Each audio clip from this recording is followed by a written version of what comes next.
Just wrapped up my interview with Demi Marchese, and I'm wearing the 12th Tribe satin blouse. So I love this top. I've been wearing it a lot lately, and I thought it was fitting to wear it during the interview to give her a little bit of a shout out.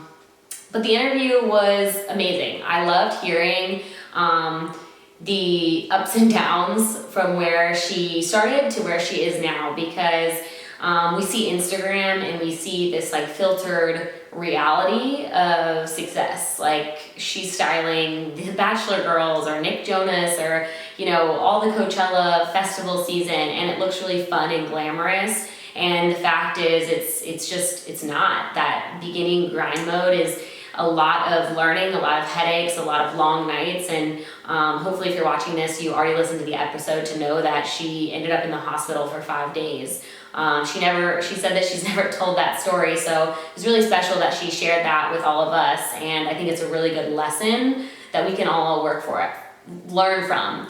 I'm definitely guilty of being a workaholic, and we were just talking about it's such a tough balance, especially when you love what you do so much. But so many of our guests have been talking about the importance of finding that balance. And I hate the word balance. It's overused now because it's different for everybody, and I'm uncertain that there's a perfect balance. I don't think that you're ever going to have a perfect balance in life, but finding a rhythm and a lifestyle that works for you, I think is really important. So we talked about that. We talk about the fashion industry and how she differentiates herself in a really saturated market. And we talk about the 12th Tribe and how, yes, it's a clothing brand, but it's really a lifestyle brand as well, with them throwing the events that you heard, and her just thinking outside of the box in that way. I mean, who would have thought the founder of a fashion company would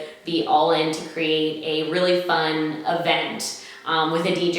And they did it, and Diplo's agent or manager reached out to them. I mean, how insane is that? And I think that's a really good lesson for all of us, that no matter what industry we're in, we can get ideas from people that are doing well in the other industries. I know with Theme Queen Bootcamp, we throw a reveal party, and it doesn't really have anything to do with gymnastics. It's just getting people together, and it's that community building aspect. And I really enjoy doing that. So maybe there's something in your industry that you can think about that's really a community builder, because it might not directly affect your industry, but indirectly it can cause a lot of amazing brand awareness. So that was a really good tip that she shared with us today.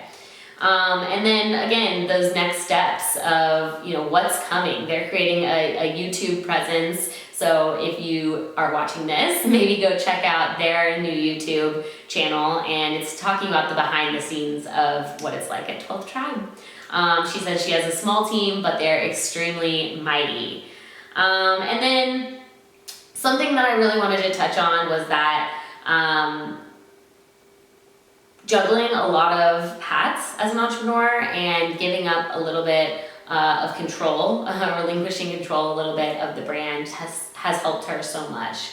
And I guess I just want to follow that up with when she was talking about decompressing of, okay, working out. She likes to get a massage.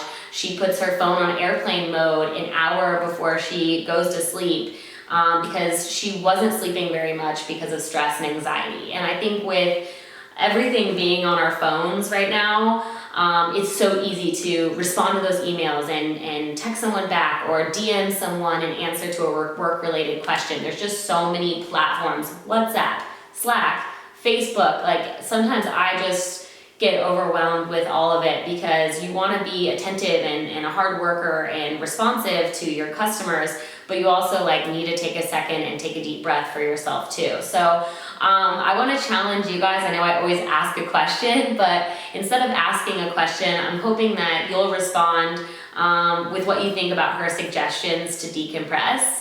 And turning your phone on airplane mode an hour before you go to bed. I think that is such an amazing tip, and it's one that I've never tried before. So I'm gonna try that, and I will let you know how it goes, and hopefully you can join me on this challenge. And let's see if we feel a little bit more rested in the morning after we get a good night's sleep with our phone being on airplane mode an hour before we go to bed.